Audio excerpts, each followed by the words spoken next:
Check, check. Hey, so we just running it.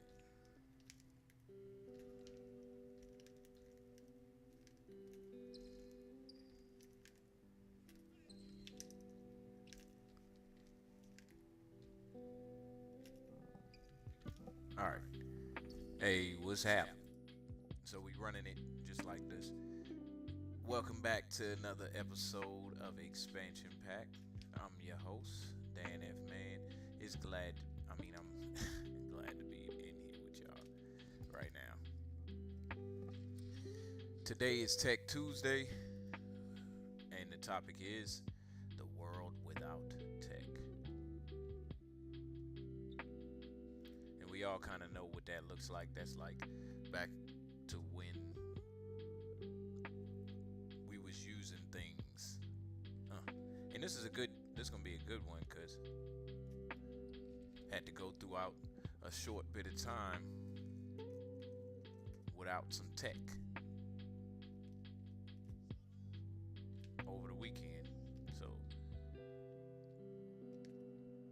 it's gonna be good for us to talk about. Let me get right into it.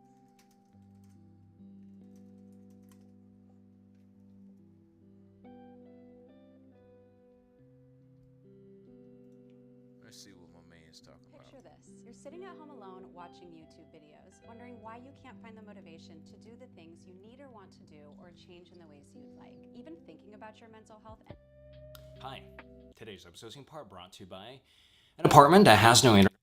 And, of course, Jay's favorite brand of tea, the Yorkshire tea. Always take advice from an Englishman when it comes down to tea because this thing is divine. Anyhow, today's episode is going to be about how I managed to not go insane without the internet for 2 weeks. Right before I moved in here into this apartment, my landlord handed me this like huge care package, like the tenant's survival guide to this crappy apartment with 20,000 problems. In there were like contact details of plumbers, people that could, vacuum your carpet, and then like the mail service guy or like PO box subscription, all that kind of jazz. And I crap you not, there were 20 flyers in there just about internet providers, just about, internet services. So I saw the flyers.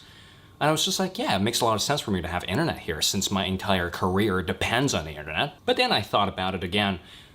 Do I actually need the internet? Here's like the thing that sort of like tripped the wires in my brain. The State Library, which is a beautiful library with excellent internet. And it's free. It's right down the street from my apartment. It's like 3 minutes away. So I could just walk there. And I thought to myself, I'm not gonna die without like 8 hours of internet. If I want to use the internet for specific purposes like submitting schoolwork or checking in with people or like uploading YouTube videos, I could just head over to the State Library. So I took all of those flyers in a care package and threw them in a bin.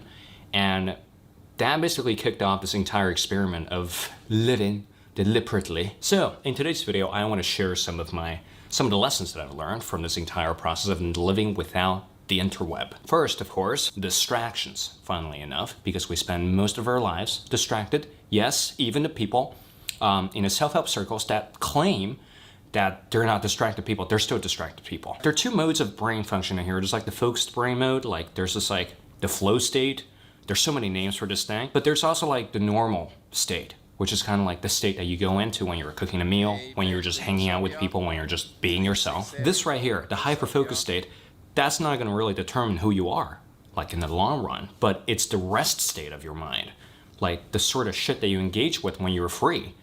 I feel like that has a much bigger, that determines a much bigger chunk of your personality. So therefore, after I got rid of the internet, the distracted state that I slide into kind of like aligned itself with hobbies that just don't involve the internet at all. For example, reading a few pages of a book, even though I've never touched that book ever in my entire life. For example, reading an article from a magazine. Surprise, surprise, people still read magazines. Or listening to music. And of course, you would ask yourself, well, how would you listen to music if you don't have internet? Well, I do have like a few gigabytes of data on my phone that I can use for Spotify streaming. So I can listen to music, but I can't do anything beyond that. So without the internet, I found myself slipping back to all of these things that I didn't know that I enjoyed. For example, reading. For example, listening to music. For example, cooking a meal. that's something that really surprised me. That, when I was hooked on this dopamine rush of the internet, this hedonic treadmill of the internet, I wasn't aware that I've actually enjoyed those things. But now, since the internet's gone, I found myself slipping back to all of the things that I used to really enjoy as a kid or as an adolescent or, right now venturing into my early adulthood.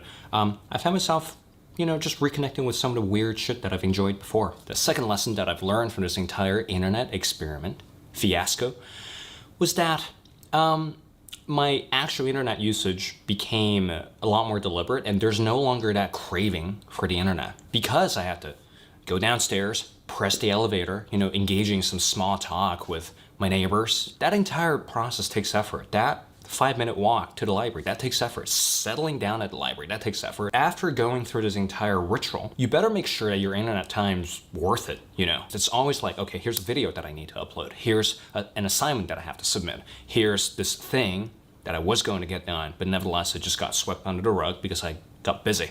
The internet is just a tool to help us grow. The internet is just a tool for us to be better human beings. It's not a part of us, and it shouldn't be a part of us. In a sense, the trip to the library sort of ritualizes this using of the internet. So it's no longer just a commodity. It's something that you're using to get yourself to somewhere better. So the entire relationship really shifts, and I think that's one of the major lessons that I've learned from this entire process. And the last lesson, which is going to matter a lot for people who are venturing into their mid-20s or early 30s, which is that sleep gets so much better without the internet. I'm not going to quote any scientific studies because, so many channels on YouTube, they've already done all the work for me. But personally, before I was the kind of person that would not go to bed before 1 a.m., right? Before, I was not the kind of person that would go to bed early and wake up early, right? That's just like, no, I'm like a bohemian person or like, some crazy shit. I'm not kind of orderly person that has that kind of temperament. But then after getting rid of the internet, it's really weird how this worked. I found myself just wanting to wind down at around 9 p.m. I found myself gravitating towards my kettle to make a cup of tea.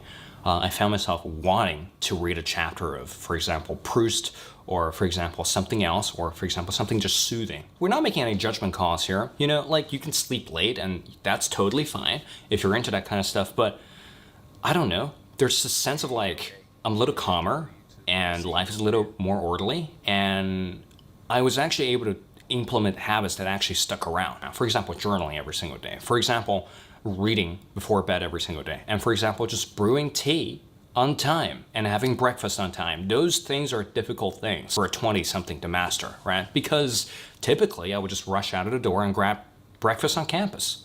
But now with these few hours that I've spared by going to bed early and waking up early, I've actually spared out quite a few hours just to listen to a podcast or like make a really good breakfast and actually brew myself my first cup of coffee. So those are some of the lessons that I've learned, and also I made the fatal mistake of lighting myself with window light again because you know how Melbourne's like. The weather is just crazy, and there's no way of knowing how bright the video is going to be because the sky is always changing. If you light your videos with the window, it's going to change constantly. Nevertheless, I hope you guys enjoyed those. So he just talked about living without the internet. Hold on, let's see.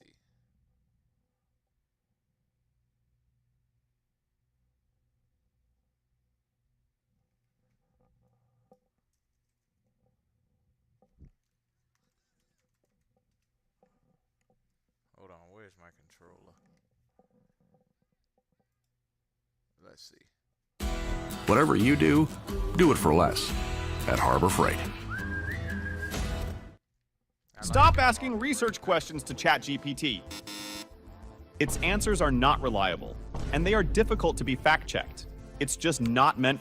Have you ever imagined a world without the internet? It's almost impossible to fathom since the internet has become an integral part of our lives. From social media to online shopping and work, we rely on the internet for almost everything.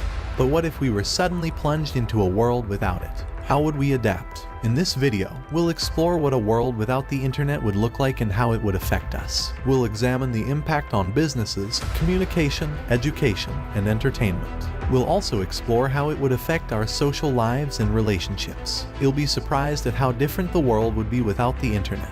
So, sit back, relax, and let's explore what life would be like if there was no internet. Without the internet, our world would be a completely different place. We rely on it for everything from communication to entertainment, and it has become an integral part of our daily lives. So, what would happen if it suddenly disappeared?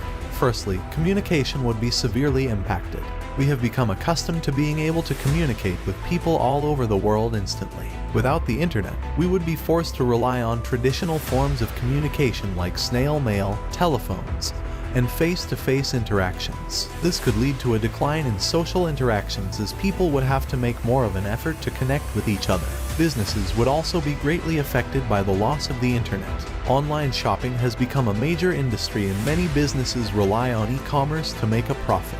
Without the internet, these businesses would have to revert to traditional brick and mortar stores, which would not only be costly but also limit their reach to local customers. The internet has also revolutionized the way we learn and access information. Without it, we would have to rely on books and other physical resources to gain knowledge, which would be time-consuming and limited. This could have a detrimental effect on education as many students rely on the internet for research and online classes. The entertainment industry would also take a hit without the internet. Streaming services like Netflix, Hulu, and YouTube have become a major source of entertainment for people all over the world. Without the internet, we would be limited to traditional television and movie theaters. Furthermore, the internet has greatly impacted the way we work. Remote work has become increasingly popular, and many companies have transitioned to digital workplaces. Without the internet, these companies would be forced to revert to traditional office settings, which could have a negative impact on work-life balance and employee satisfaction.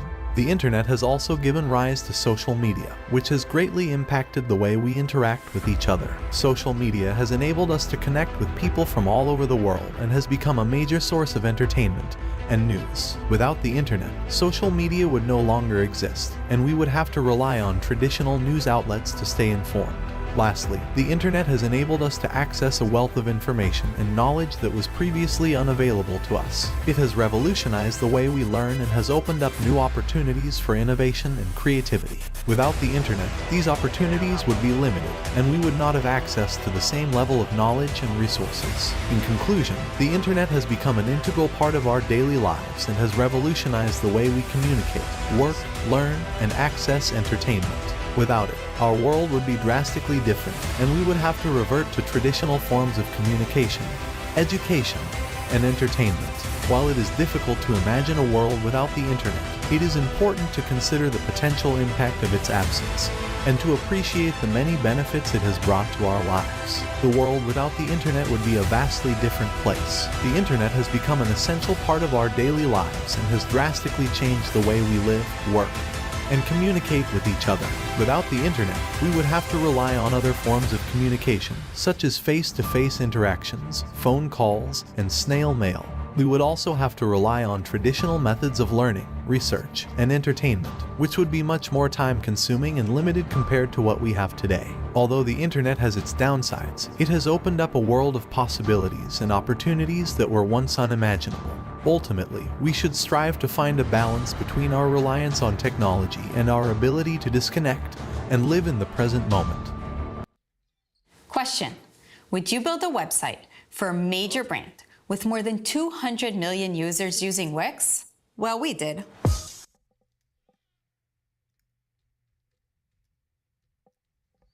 Hold on, y'all.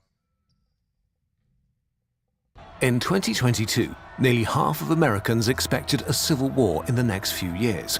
1 in 5 now believes political violence is justified. And it's not just the US, but around the world. People increasingly see themselves as... Have you ever I want to listen to that.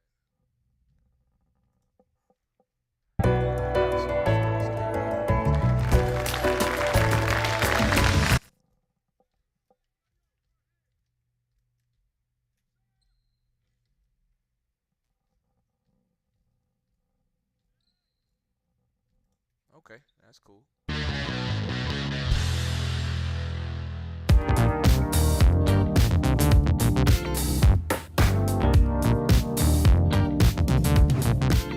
Sometimes things don't go according to plan.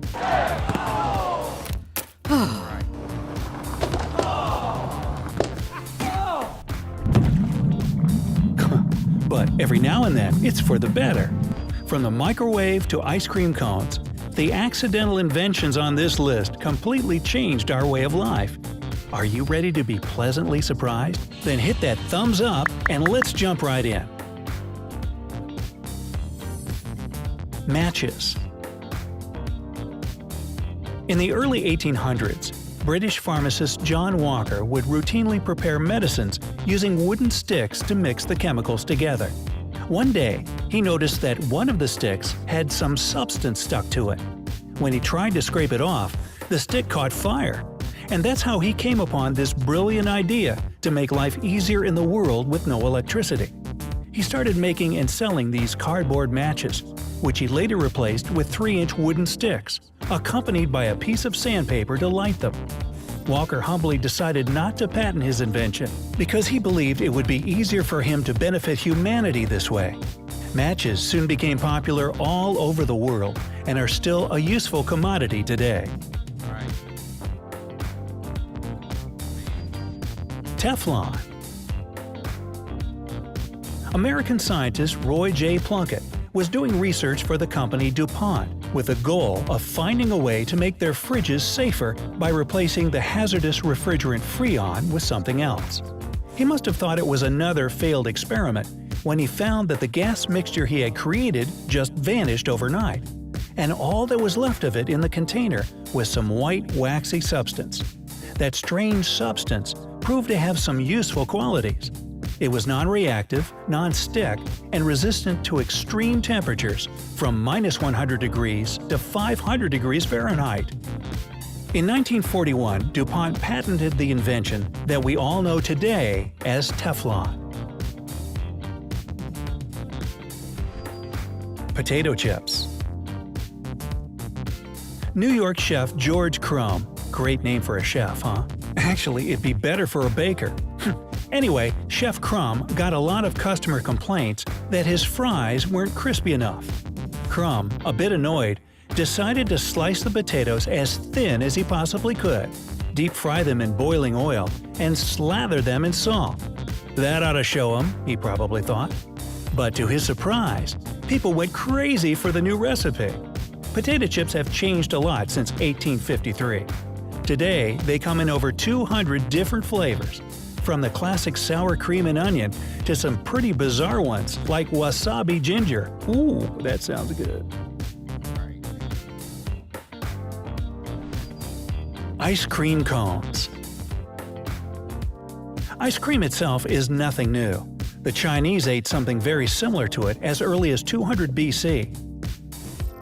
Ice cream cones, however, were the product of a happy accident at the 1904 World's Fair in St. Louis. The ice cream booth had been so rushed with customers that it ran out. It has also made us not be with people physically, right? The internet. Bowls. Things weren't so busy in the next booth over, where Ernest Hamway was selling Persian waffles. I'm doing good. I hope you're doing good out there too. Good seeing you today too. In a kind gesture, Hamway started rolling his waffles up into cones and offered them to his neighbor to use instead of bowls. Customers fell in love with the final product, and that's how the ice cream cone was born. Coca-Cola. John Pemberton wasn't a businessman. He was just a pharmacist trying to find a way to get rid of headaches. So, he came up with a simple recipe consisting of 2 ingredients, coca leaves and cola nuts combined into a syrup. It went on the market in 1886. The syrup was supposed to be mixed with water, but the seller once mixed it with soda by accident. This is how the delicious and refreshing drink we all love today was created.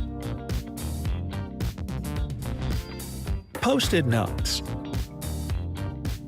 Dr. Spencer Silver was working as a chemist for 3M Company back in 1968. He was trying to create a super strong adhesive, but what he got instead was quite the opposite. A low-tack yet high-quality adhesive only strong enough to hold up a piece of paper, but durable enough to be relocated multiple times without losing its stick. It wasn't until 1974 when the use for his invention was found. His colleague needed something to mark his hymnal and church choir, and silver sticky papers worked like a charm. The name Post-it notes was later dubbed, and they became a must-have in homes, schools, and offices around the world. Safety glass. French chemist Edouard Benedictus once accidentally knocked a beaker off his desk. To his surprise, it didn't shatter into pieces, but just cracked throughout. He couldn't figure out why until he noticed that the beaker had a thin film of liquid plastic in it left over from a previous experiment. And this is how shatterproof glass was invented. Vulcanized rubber. No, it was not invented by Mr. Spock. A young scientist named Charles Goodyear was trying to improve the quality of rubber, which wasn't so durable in the 19th century. Goodyear was experimenting and mixing raw resin with salt, pepper, sugar, sand, castor oil, and even soup in an attempt to find the perfect combination. Sounds like he was really trying to invent lunch. Anyway, one day he decided to see what would happen if he mixed the rubber with magnesia, lime, and nitric acid. Again, failure. But once the rubber was mixed with sulfur and accidentally dropped on a hot surface, it worked. The scientists invented vulcanized rubber that's now used to produce just about everything, from basketballs to car tires. Plastic. Before we had plastic, there was shellac. It was used in the beginning of the 20th century for all kinds of purposes, from wood varnishing to making records and even dentures. The problem was its price. It was super expensive to import beetles from Southeast Asia for its production. So, chemist Leo Hendrik Baekeland tried to find a cheaper alternative for shellac. During his experimentation, he happened to come up with something even more useful. The new mixture was a moldable material able to resist extremely high temperatures. We all know it as plastic. Antidepressants. The first antidepressant was discovered in 1957 and was supposed to be a cure for tuberculosis. Its creators noticed that, while not doing much to fix the disease, it did help lift the patient's mood. And we still use this medicine to treat the symptoms of depression today. Implantable pacemaker. Wilson Greatbatch was trying to create a device that would simply record the human heartbeat. He added the wrong electronic component by mistake, which made the product recreate the heart's rhythm. This pacemaker was successfully implanted in the first human in 1960 and has been saving lives ever since. Antibiotics. Scottish scientist Alexander Fleming's laboratory was always a mess. Beakers and papers all over the floor, a desk full of petri dishes with different kinds of bacteria. One day, the scientists found mold in one of the petri dishes containing the Staphylococci bacteria. The mold had formed a sterile shield around itself, killing the bacteria in the dish. Fleming, intrigued, decided to further study the properties of this fungus. He received a Nobel Prize for the discovery of penicillin in 1945. Back in 2022, I lost two very important people in my life. Big figures. It really wasn't until February of this year that X-rays. When Wilhelm Röntgen unintentionally put his hand in front of an electron beam tube back in 1895, it fell off. No, not really, but he immediately saw an image of his hand on a photographic plate. He noticed that the radiation passed through solid objects and body parts, leaving a shadow. The denser the object was, the more massive the shadow. And now we have X-ray imaging. Superglue. In 1942, Kodak researcher Harry Coover was working on a transparent plastic for gun sights when he accidentally created an extremely adhesive substance that stuck to just about anything. While working on another research project sometime later, the adhesive again proved too sticky. Seeing this as both a unique and useful discovery, in 1958, Kodak patented this superglue we all have a love-hate relationship with today. Microwave oven. The next time you're heating up a meal or some popcorn in a matter of seconds, don't forget to thank Percy Spencer. Back in his day, microwaves, not the kitchen appliance, but the waves themselves, were used in radar. But one day, Spencer, a Navy radar specialist working for Raytheon, was standing near a microwave-emitting magnetron and noticed that the bar of chocolate in his pocket had turned into a sticky mess. And this is how the microwave oven was invented in 1945. So, which of the stories do you think is the coolest? Let us know in the comments below. That was good. Just hearing how it don't always take you to be focused on something to discover something that we don't already have. Let's see. Let's see what my man's doing. Now this video is going to be a lot different than you think. Because yes, I went 2 years without technology, or I tried to. And what I learned, and what I'm about to explain, is that this is much more complex than you think. So let me start off by explaining why I decided to do this in the first place. In 2018, I moved to a country in South America called Ecuador, and I decided that it was the perfect time to see what life would be like without constant access to the internet, without a smartphone, without a TV, and minimizing my technology as much as I could. Now, it's impossible to go completely without technology, but I minimized it as much as I could, and this was my plan. No internet at home for 2 years, no smartphone for 2 years, no TV for 2 years, and no technology outside a laptop and a Nokia phone. Now, when you do something like this, you see every single moving piece of it. You see all the pros and you see all the cons. So in this video, I'm going to explain what happened when I tried to live 2 years without technology. And I'm going to explain the events as they unfolded, month after month, year after year. Okay? So let's start off with month number 1. Let me see. Hey Meta, take a photo.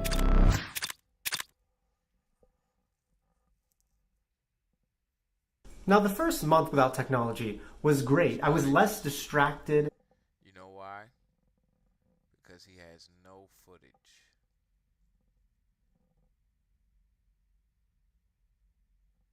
Let's see my man's.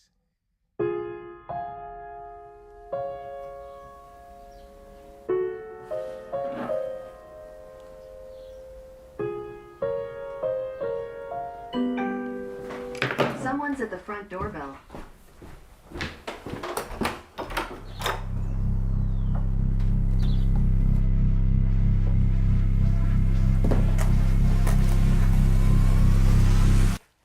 There's no way.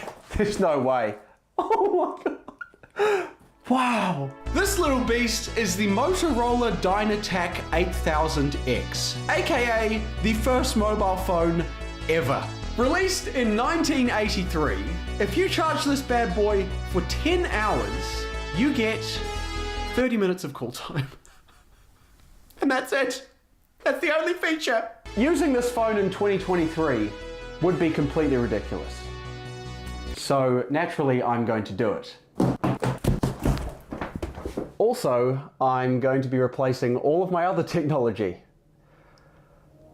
Literally all of it.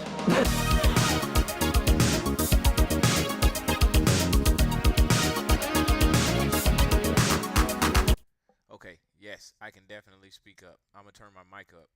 I turned it down because I thought it was kind of loud, but I'm about to turn it back up. Yes. Hopefully you can hear me now when I talk. But this video right here is he's saying he spent a week in 1980. And he just basically replaced all his tech with tech from 1980s.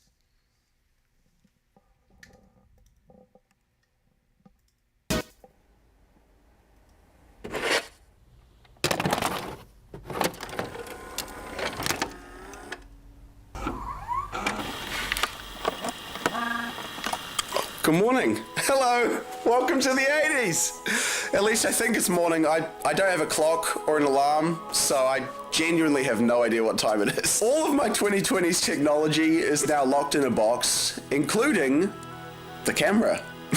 I'm currently filming on 8mm videotapes, which is probably going to be really annoying to edit, but that's a problem for future Liam. Thank God they had breakfast in the 80s. Am I right, guys? Usually at this point, I would read a book, which is very 80s friendly, I hope you can except that it's not, because I read on a Kindle. I guess I'll just eat in silence. Not that I read out loud. Alright, so next on my typical agenda would be to go for a run. Also very 80s friendly, minus the listening to music situation. But I have a solution. Hey there, Ryan Reynolds here from Mint Mobile. Now you might be noticing that something has changed. It's not Mint's offer of unlimited... Oh, wait, is this? Oh, it is. Oh, it is. Oh, it is. Dude, I used to have the CD version of this as a kid. This little fella is the Sony Walkman, aka the first portable music device ever. Released in 1979, it's kind of like Spotify, but instead of a music library that looks like this, it looks like this. Yes, so the sir. question is, which tape do I listen to for my entire run? Is it the best of Mozart? Oh, let's go, bro. Wait, is that Queen?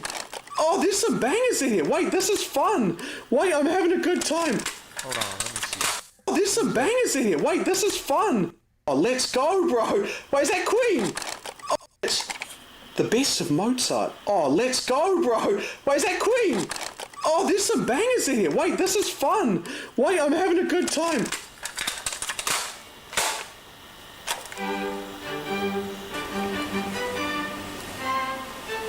It works. It works really well. I can run to this. Okay, let's go.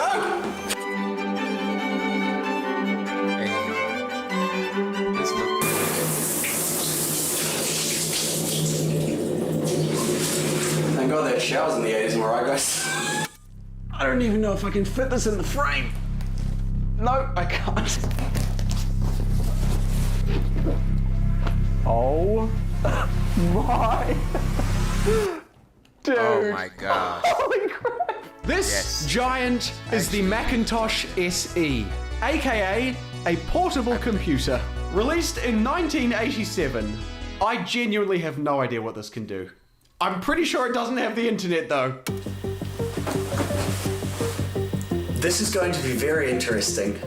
Extremely interesting, because I spend most of my day at the computer. Not one of these. I'm really scared that it's going to blow up. I'm also scared that it's not going to turn on. So are you ready? 3, 2, 1. Get out of town! Hello and welcome to What's on My Mac, 1987 edition. So we have got a trash can down here and Microsoft Word up here. But wait, there's more, because Microsoft Word is actually this weird Finder type thing, and inside of it, you've got games. Oh, I can so imagine myself wasting time on this 40 years ago. You've also got drawing, and of course you've got Microsoft Word. Dude, I love this keyboard. Admittedly, wow, that's flattering. Admittedly, I can actually do a lot of my work just typing. So I'm going to do that. And I'll see you on the other side.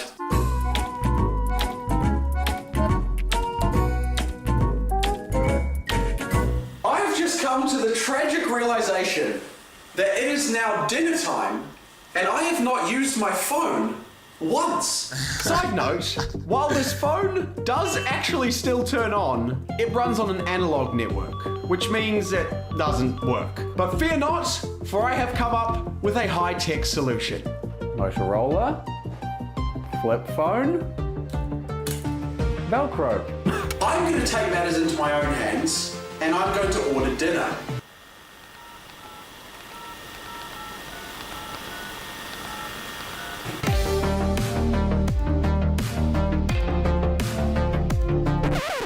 Okay, so you have to pay on the website? Okay, no worries. Thank you. Bye-bye. Damn it. Who needs pizza when you've got microwave rice and beans? Right, guys? No, I'm kidding. This actually is really nice. I survived. I survived day one, baby. We survived. I mean, you had to watch this camera all day, you feel me? So typically at this point, I would watch a movie on a streaming service. It is here that I must once again interject. For while I did have a TV and VHS player from the 80s, in one of the great twists of irony, I'm really scared that it's going to blow up. As soon as I put a tape into the player, the TV literally started smoking. I'm not sure if this is a feature of TVs from the 80s, but I decided probably best to turn it off and just go to bed. Well, howdy, partners. So I just made breakfast listening to Bohemian Rhapsody on my Walkman, and I have never felt cooler in my life. Yesterday, I realized that there are a few things I thought I would be fine without. I'm not going to be fine without. And doing my favorite thing at 7 p.m. as a content creator. Guess what it is? Stitching. Just kidding. Sending professional emails is hard, and I don't even... Alarm clock, for example. A paper book. A paper map. You know, I'm in my car, but I don't have the navigation. So, that's fun. Add to that list a TV that doesn't smoke. Perhaps a few more VHS tapes. Now, I don't know about you guys, but if you ask me, there's only one place I'm going to find all this stuff. Oh, where? I'm gonna pop some tags. Only got $20 in my pocket. I'm hunting, looking for a come up. This is Honey, Hunter, Mall Road. Walk into the club like, what up? I got a big. I'm gonna pop some tags. Only got $20 in my pocket. I'm hunting, looking for a come up. This is awesome. What a time to be alive, my friends! I found everything. It did take about 8 hours. Tomorrow I can wake up on time, I can read my book, I can watch a movie tonight. It is actually getting dark, and I'm gonna get a pizza. Thanks, mate. Much appreciated. I'm so excited. I'm so excited. I have just set up the non-fire hazard TV and VHS player, which means all we have to do is pick a movie. Hey. Say less, bro. Please do not blow up on me. I would be grateful eternally. Oh! Yo, Loki, why does something smell smoky right now? Am I gaslighting myself? Oh, it works! Oh, it doesn't work! Oh, it works! Okay! Yes! Number 17 Cherry Tree Line, you say? All right, come on with me. This here Cherry Tree Line.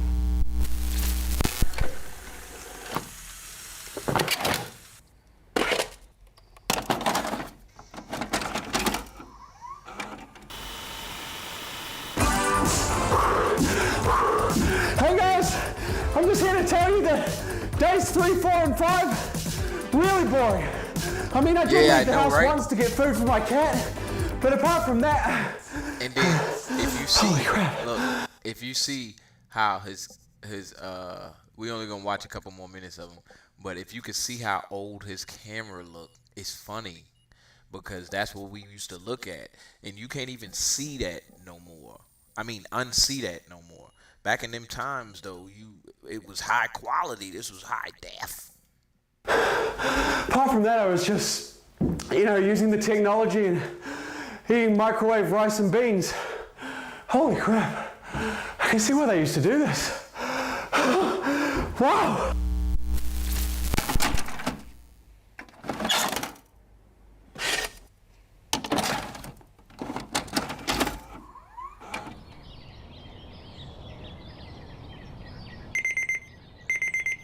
Hey.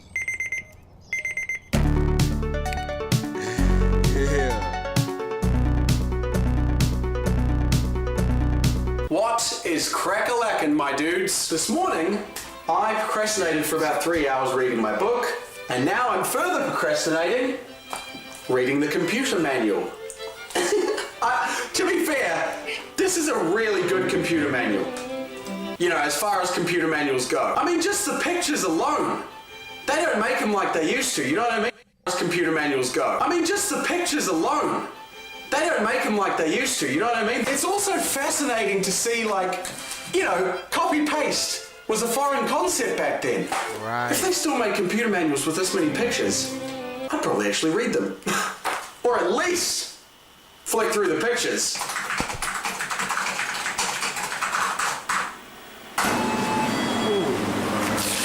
Thank you so much. Cheers, have a good one. Bro, how cultured am I right now? Check the vibes. Oh my God. Yeah, I'll be right there, honey. This is actually the first time I've seen the news all week. In fact, it's the first time I've ever bought a newspaper in my life. I'm actually... Alright. So, hold on real quick. Thought I'd get some points.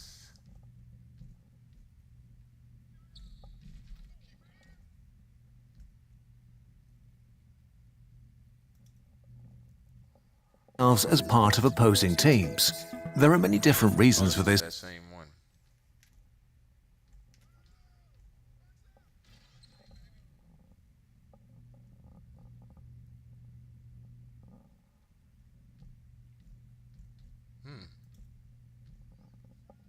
Metallica.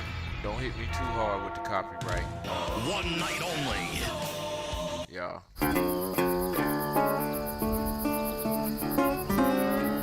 What I like best about living in the quiet zone, and it kind of tells the whole story, the quietness. Some people that come here, they'll say, what do you do? Well, I'll just say, I'm doing it right now, I said, just listen to nature all around you.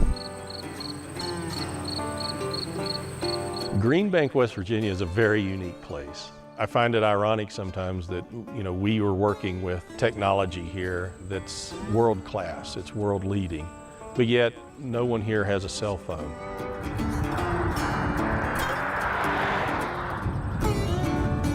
So a radio telescope works just like an optical telescope in that if you build it or have it in an area where there's a lot of radio noise, the signals you're trying to look for would be obliterated by that radio noise in the same way you can't see the Milky Way in downtown New York City. A cell phone on Mars would be the brightest radio object to us in the sky. In order to protect the radio atmosphere in this area, Congress created the National Radio Quiet Zone, and that's an area that's 13,000 square miles. There's actually a long list of modern conveniences that we can't utilize here and that generally shouldn't be utilized in the community. Gasoline engines cause a problem. We only use diesels on site. Wi-Fi modems, cordless telephones, no cellular phones, the automatic door opener at the local store, no digital cameras. Iggy, come here. Iggy, come up here. Iggy. Hey. When you go and you tell people stuff like that, they can't believe it, and they're just like, what? Like, I called my college roommate, and she was like, well, just give me your number and I'll text you. And if she doesn't have an iPhone and we can't do iMessage, I was like, well, we can't text because I don't have service, and they don't understand. They're just like, how do you live without your phone? Like, what do you do? I mean, it's different. Like, if you don't go from one house to another house with Wi-Fi, you don't have any way to contact other people, which is odd. I really enjoy it because it's quiet, it's peaceful, it's beautiful. All these electronic technician things that these kids are sitting and pushing buttons on don't happen here. The only way you can do that is at home. It would be very difficult to create a radio quiet zone these days, because in order to create it, you would have to walk into an area and take things away from people. But living here, people have grown up without it, and they've built their homes and they've built everything around the idea that they will be wired, they won't have wireless systems. So it's much easier to maintain a setup like this than it would be to create a new setup. Did y'all know that this existed? Did y'all know that existed? The quiet zone? YouTube turned you off. Yeah, I know they did. I figured they would for Nat Geo. But did y'all know that existed? I certainly didn't. The quiet zone.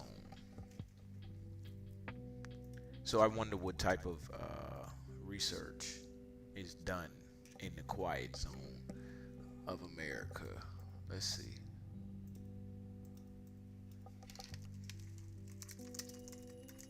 Because I didn't know that it existed. Yeah. Let me see what research is done in the quiet zone. Because you have to imagine. You have to imagine that everybody who live in there making that sacrifice of just obsessed with you? Yes. Yes, I am. Radio technology. Tucked away in a valley in the Allegheny Mountains in West Virginia is this, the Green Bank Radio Telescope, the largest steerable radio telescope in the world. Now, if you're building an optical telescope, something that looks at the stars, then you want to be on top of a mountain. You want to get through as much of Earth's atmosphere as you can. But a radio telescope needs to be isolated from all the radio noise that humanity produces.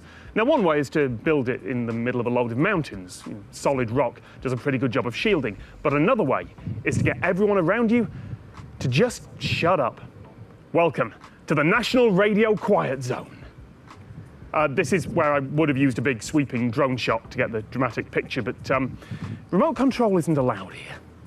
The job of the Green Bank telescope is actually really, really flexible, from looking at objects in the solar system to looking at objects halfway across the universe and further. It was instrumental in uncovering the molten core of Mercury. It helped to resolve a sort of controversy in astronomy about the distance to a nearby star cluster. And that might sound a little bit mundane, but measuring distances in astronomy is very hard. And one of the biggest projects that the telescope does right now is also looking for living things out there in space. It's called the Breakthrough Listen Project, and it's a search for extraterrestrial intelligence using the Green Bank telescope and other facilities like it throughout the world. The quiet zone is roughly a rectangle, about 100 miles on each side. And since 1958, the US government has put strict limits on transmissions within the zone. Y'all see it? I'm gonna let y'all look at that for a second. You see the look how close those of us that are living in North Carolina or in that surrounding area are to this quiet zone. Oh, all right, let's go. For this telescope, and partly because of a much more secure military facility 30 miles away that listen to more earthly communications. Some folks writing about the quiet zone, they say that all transmissions are banned for the whole 100 miles, but that's not true. There are cities within the wider parts of the zone, and the folks there happily use Wi-Fi and cell phones. It's the quiet zone, not the silent zone. Out there, the rules are about big transmitters, the kind that put out TV and radio signals. They're required to use low-powered directional antennas rather than just spraying signal everywhere. Within 10 miles of here, though, the rules start becoming a bit more strict. This telescope is sensitive enough that if it was pointed the right way, it could pick up a signal with the equivalent energy of one snowflake hitting the ground. And even if it's not pointed right at you, it's got 2 acres of surface area to hear your phone screaming for cell towers that just aren't there. Living in a place without a cell phone is definitely an interesting change.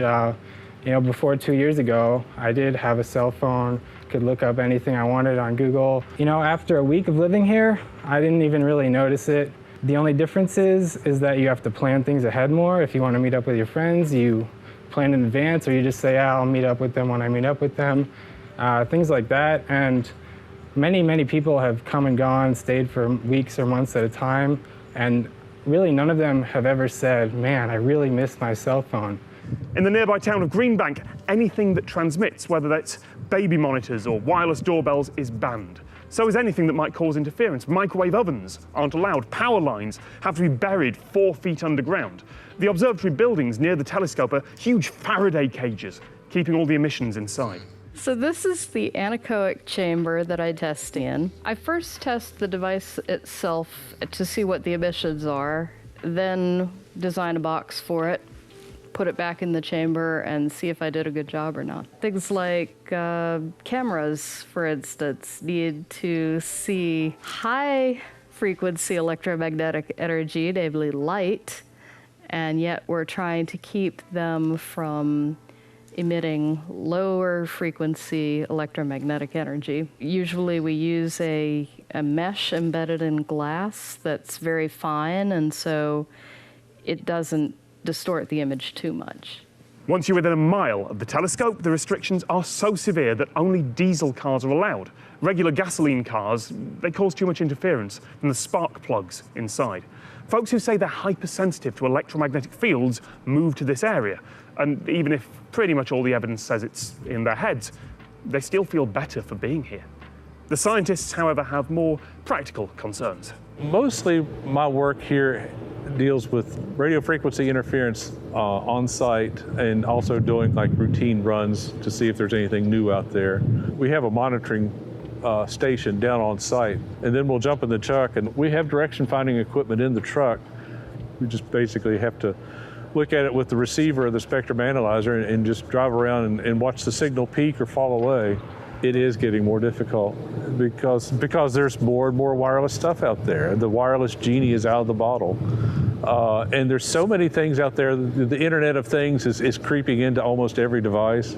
Refrigerators now have hotspots in them. When we go around and scan for Wi-Fi hotspots, there's always like 3 or 4 printers out there. The strangest one I've heard of was an electric pad in a doghouse. There was some arcing inside the pad, and it was generating a lot of RFI. So my predecessor is the one that found that one, and they fixed it by buying the guy a new heater for the doghouse. Thank you to everyone at the Greenbank Observatory and all the staff at the radio telescope.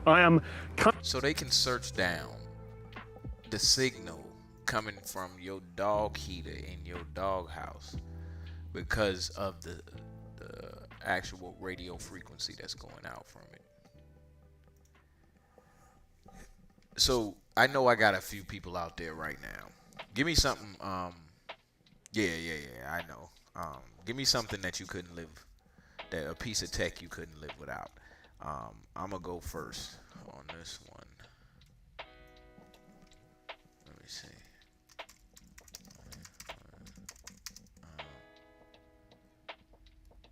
A watch.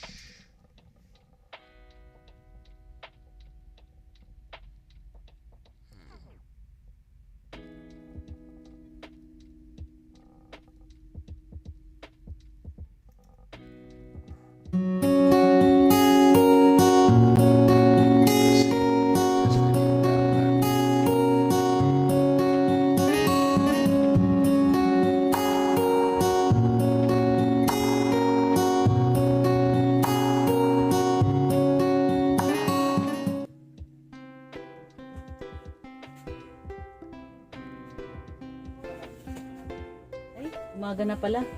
Gisingin ko ang mga bata. Nah, this one it ain't got what I want.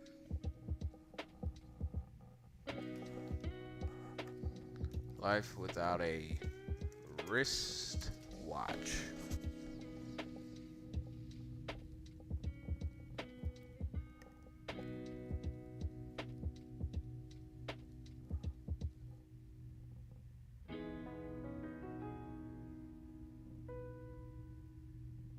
Yeah, that's what I need. because I can't live without my watch. I gotta have my watch on. If you're sharing a hotel room with friends, I mean, you can look at your phone, you're you also can look sharing at a the sky and bathroom tell the time, and but a mirror. watch, I gotta have my watch. This is one of the only items, along with maybe a wedding ring, a signet ring, that you wear for decade after decade, personal, against your skin. So, how does it impact you? So an important thing to consider when you're wearing a watch is the psychological impact of it. Now this can split into two sides, the internal and also the external. A camera, So okay, wearing that watch can have a very large impact. Now let's first look at the internal. How does it impact you? When you put a watch on, this is an incredibly personal thing. Why? Well, firstly, you've picked out this watch. It is something that you like, something that brings you, hopefully, joy, pleasure, but also it's something you wear against the skin. There are very few items you put on every day that you wear literally against the body. And most of those items that you do, well, here's hoping you're throwing them out every year or two and replacing them with fresh ones, but not your watch. Allows you and to that's the thing. back in time. This is one of the only items, along with maybe a wedding ring, a signet ring, that you wear for decade after decade, personal, against your skin. So, how does it impact you? Well, a watch can become a friend, it become a trusted accessory, it can become lucky through good times, bad times. But put it this way, if you put a sporty, chunky watch on your wrist, for most people, they will just feel that person. They will just feel a little bit sportier, a little bit more adventurous. Whereas, in complete contrast, if you put on an ultra slim dress watch on a fine leather strap, something very small, very refined, it's going to be very difficult for even the toughest of people not to suddenly just feel a little bit more sophisticated, a little bit more refined, a little bit more elegant. And that's it. Different watches can make you feel like different people. And the different watch you put on has a big impact on how you feel about yourself. And also how you hold yourself. So, putting on a nice watch, it's very difficult to do that and not stand a little bit taller, with your shoulders a little bit further back. Not because you have to, but because of the way it makes you feel. So now we've covered the internal psychological impact. What's the external psychological impact of putting a watch on your wrist? Well, the watch you wear does tell and signify to the outside world a huge amount, whether you like it to or not. There's a saying in the watch world, the reason that a lot of men buy an expensive mechanical watch is that it's far easier to wear on your wrist than a Porsche when you're going to the bar. And this sort of is true. I'd like to think we've moved beyond that era of a watch purely conveying a sense of wealth and how much money you have. But certain things are still very true. People do notice that watch peeking out from under the cuff. You go into a meeting, you see someone who is dressed well, dressed sharp, and then you see a very elegant gold wristwatch.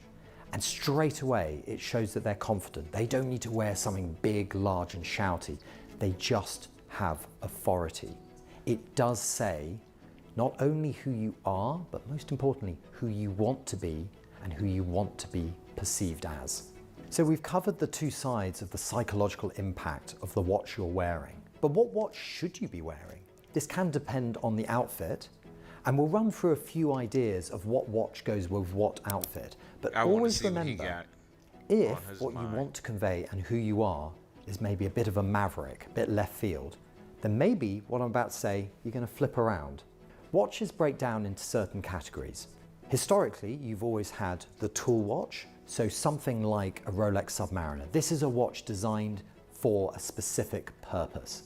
Then you've got a watch called a sports watch. People often think these are the same, but they are different. A sports watch has been designed for the Playboy in the south of France. It's been designed to be enjoyed in a sporting environment, but it doesn't have to be a worker's watch. It's not a tool watch. You've then got the dress watch. Now the dress watch is very much designed to convey roughly what time you should be arriving at the opera. But it's not something that you would be seen wearing every single day. You've then got this category of just called watch, and that's the majority of watches, something that you are wearing every day. And the watch can be on the dressier side, the more elegant side, or the sportier side. If you're wearing a tool watch, that tends to be because you're doing the job in hand. So let's go back to that Rolex Submariner. This is a dive watch designed to go 300 meters below sea level.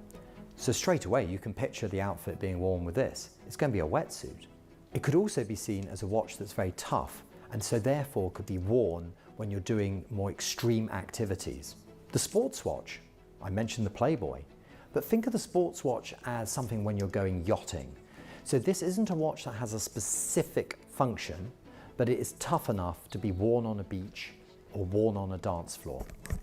So historically, a good example of a sports watch would be the original, the Audemars Piguet Royal Oak, a watch created for the tycoons and the playboys in 1972 when they were holidaying in the south of France, so that they could leave their dress watch at home and have something that they could wear on the back of a yacht or on the beach.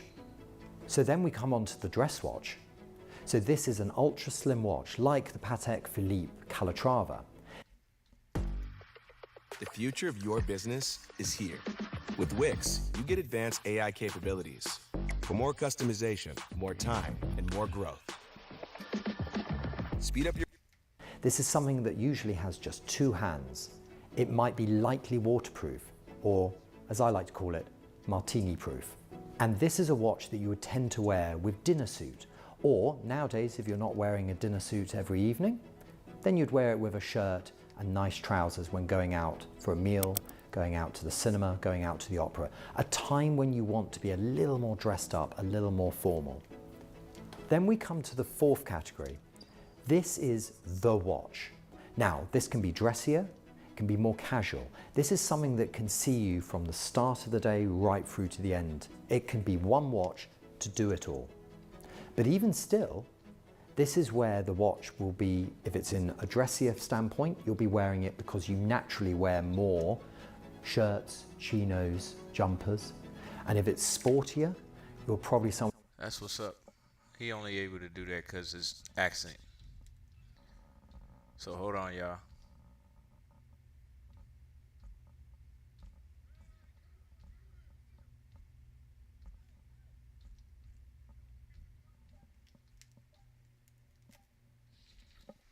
All right. Life without a camera. Let's see.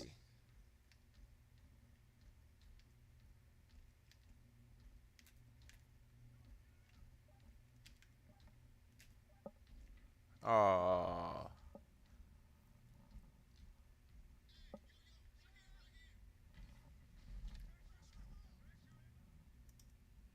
How would my life be if I just had one less object in my life?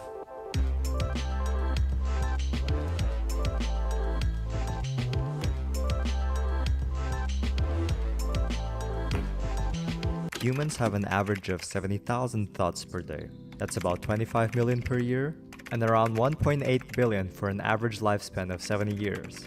And if I were to ask you, what happened on the 15th of March 2019? Do you remember where you were? What were you doing? What were you feeling? Me in particularly, I was just blowing bubbles with Amber, my partner, while we were just hanging out in Portugal before our trip. This is one out of many mundane events that I would have forgotten if it weren't for these photos. In the long term, our brain remembers important events. Could be positive, like that trip to Algarve to see the most beautiful places I've seen, or impactfully negative, like that one time the tire got busted. That means that this middle part over time will kind of be a blur. We won't remember most of the time in our day-to-day lives, unless we aid our brain with trigger points. June 2010. I wouldn't remember doing household chores and rolling around the grass. 2 years later, what about that really boring math class? What about 6 years later, with this one other boring math class from university? I remember thinking how it would never end. Time passed so slow that I just decided to take a picture.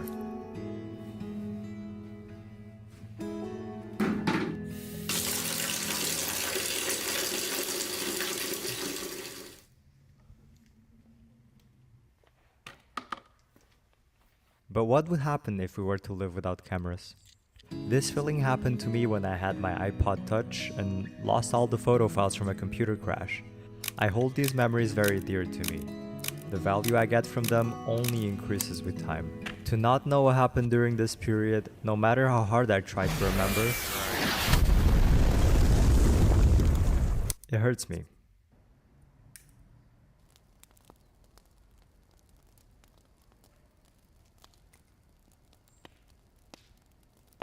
These memories are definitely there, just stored somewhere deep inside our brain.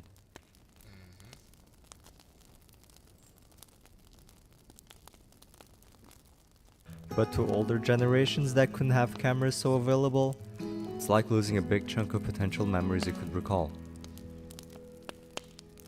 This is what I think, at least, what it would feel to live without a camera.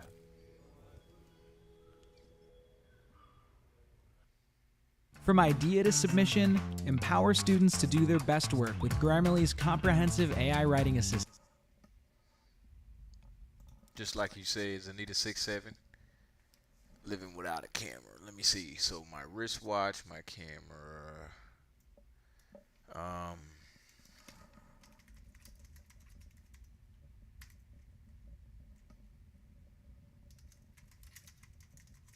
Let's get a fun one.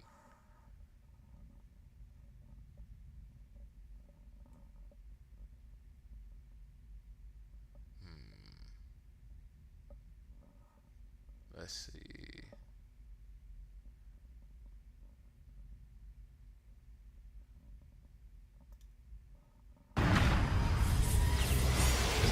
That type of living without time. One of the most intriguing questions we've all wondered about when we were kids is whether we can travel into the future or go back in time using some sort of time machine. The question still remains intriguing even in our adult lives. And fortunately for us, science has advanced to the point where we can answer this age-old question. We can easily travel forward in time, and we've known how to do that since 1905. Einstein's special theory of relativity lays out the whole recipe of how you can move into the future. And all you have to do is go into sort of a lower gravity field relative to other people, or just travel very fast. And your clock will tick slower than that of everybody else that you've left behind. And then when you return, you'll be younger than your twin, for example, if you had left your twin back on Earth. So in that sense, you are traveling into the future. That's easy to do, and we've known how to do that. Traveling backwards, that's the problem. We think we can do that. I have some colleagues who've made some calculations that assert that depending on a trajectory you take around a black hole, you can come out and end up in the past of when you started, but that takes extraordinary setup to make happen. But right now, no problem traveling into the future. We've known the answer, that it is absolutely possible to travel forwards in time. In fact, we have irrefutable evidence to show that. So before we dwell into the intricacies of going back in time, first let's see why scientists are so confident we can travel into the future. The faster you move, the slower time ticks for you as others view it relative to the observer. You don't know anything's happening. Your clock still ticks as far, you still got your heartbeat, all of this. So this is not a physiological thing. It is an actual property of the fabric of space and time under those conditions. So I watch you fly by, and the faster you go, the slower time ticks for you. So not only does speed do this, also the strength of a gravitational field will have the same effect on you. Initially, when formulated, you're thinking it's just because you're moving. It's actually way deeper than that. The GPS satellites orbit higher than our space station. The geosynchronous satellites are at like middle orbit. That is far enough away from Earth's source of gravity for them to have a measurably different space-time condition, so that their clocks tick faster than our clocks on Earth's surface. Because they're farther away, their time ticks faster relative to us. But we get precise timings from geosynchronous satellites. How does this work? We pre-correct the time signal from the GPS satellites to compensate for Einstein's general theory of relativity, so that by the time the time reaches us, it's been properly corrected and it matters to us and our space-time continuum, not the one that's in middle Earth orbit. Once you calculate that, then you do and you say, oh my gosh, the formula works. Einstein was right. It is true. In physics and relativity, time dilation is the difference in the elapsed time as measured by two clocks. It is either due to a relative velocity between them or to a difference in gravitational potential between their locations. For example, near the vicinity of a black hole. To a distant observer, clocks near a black hole would appear to tick more slowly than those farther away from the black hole. Due to this effect known as gravitational time dilation, an object falling into a black hole appears to slow as it approaches the event horizon, taking an infinite amount of time to reach it. As we said, besides the difference in gravitational potential, there is another way to travel into the future, and that is going through space in relativistic velocities. Nice going, Lou. Nothing like a little confidence boost to help ease you back into the dating scene. Of course. As you approach the speed of light, something really strange starts to happen. Let's keep going faster and faster. 90% the speed of light, 99% the speed of light. Time is ticking slower and slower and slower. For you, you will watch the whole future history of the universe unfold in front of your eyes as fractions of a second go by for you, as you go 99.99% the speed of light. There's a formula for this, of course. Special and general relativity suggest that suitable geometries of space-time, or specific types of motion in space, might allow time travel not only into the future, but also into the past. However, time travel into the past is theoretically possible in certain general relativity space-time geometries, only when travelling faster than the speed of light is permitted. And the problem with going back in time is forgetting about the other side of the coin of the space-time continuum, which is space. It's not good enough just to travel back in time. You need something to propel you in space as well. So it's a space-time machine, not just a time machine. Because Earth is a moving target. I just want to make that clear. And by the way, just you go back in time, you could still land on Earth, but how is Earth rotated? You could end up in Siberia, in the middle of the ocean probably, because most of Earth's longitude is spanned by ocean. So it's truth in time travel with regard to these space-time coordinates. Now, we call these your coordinate in space and your coordinate in time. We call that your world line. Another problem with going back in time using a time machine, or a space-time machine, is the so-called grandfather paradox. But what is it exactly? You cannot go back in time and prevent your parents from meeting each other. Because then you would have never been born to have gone back in time to have prevented your parents from meeting each other. This is the fundamental paradox of time travel. And so if there were a rule book, that'd be number one rule. Perhaps the best way to go back in time is to make use of wormholes. The theory of general relativity does suggest a scientific basis for the possibility of backward time travel in certain unusual scenarios, so going through a traversable wormhole could in theory allow you to go back in time. So we have the sort of the fabric of the space-time continuum. It's not just that space is out there. Space is intricately configured with time. And how do you know this?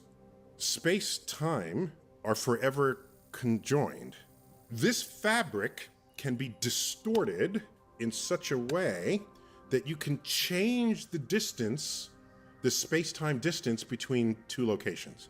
And one way to imagine that is, imagine all of our universe is just on a flat sheet of paper. You're on one edge of the paper and I want to get to the other edge, and I'll take out light years of time, whatever, however long that takes. I mean, it's light years distance, so I take many years traveling at the speed of light. But if I take the space and warp it, curve it back on itself, now your location is very close to me. If I could somehow punch through the fabric of space and time and reach your location, something that would otherwise be longer, a shorter distance, and thereby transcending the speed of light to do so. You're no longer limited by the speed of light. The diameter of our galaxy is 100,000 light years. You can't travel across it unless you figured out a way to warp space and time. So, in that warp, in principle, on paper, you can have a hole that you pass through and just come out the other side. And you're in another place, and if you did it right, you can show up at another time. This make me laugh, just listening to it, only because I know that when I play video games, right, I could go and I can play the game and, you know, beat the game and without no cheat codes, no nothing, right? Or I could put in some cheat codes, get all the money, do all of that stuff, and beat the game that way, right? So, to me, I feel like I feel like as a being, I have not beat, I'm getting closer to beating the game the regular way, on regular mode.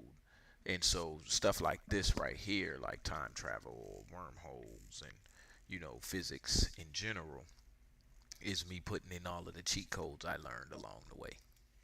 That's the most classical invocation of a wormhole. Another approach for backwards time travel involves a dense spinning cylinder, usually referred to as a Tipler cylinder. Discovered as a solution in general relativity, this hypothetical cylinder is infinitely long and spins fast enough about its long axis. Then a spaceship flying around the cylinder on a spiral path could travel back in time, or forward, depending on the direction of its spiral. However, the density and speed required is so great that ordinary matter is not strong enough to construct it. By the way, if you manage to travel someplace faster than light, you have the capacity to move backwards in time. We've got that one established as well. We just don't have any easy way to travel faster than light. But one way that's been celebrated in science fiction, and you can write it out on paper legitimately, is a wormhole. A wormhole, I'm over here and I want to get over there and I want to get there quickly. You can travel through a wormhole that changes the effective distance between where you are and where you're going. And then you sort of look around when you get there and you find, oh my gosh, I've traveled 100,000 light years in a matter of a moment. When you do that, you have the capacity to move backwards in time relative to when you left.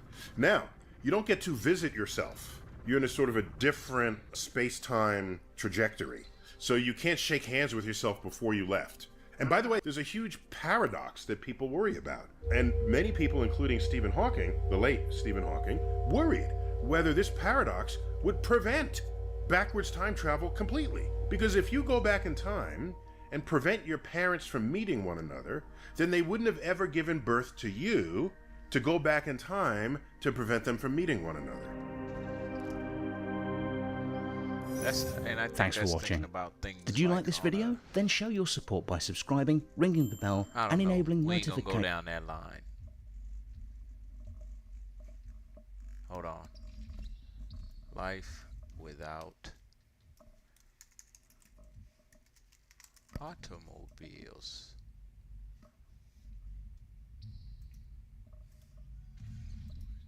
I saved this one for last on purpose.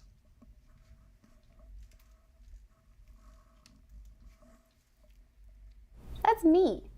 That's Shelly too. 2 years ago, I decided to say goodbye to her and my life changed.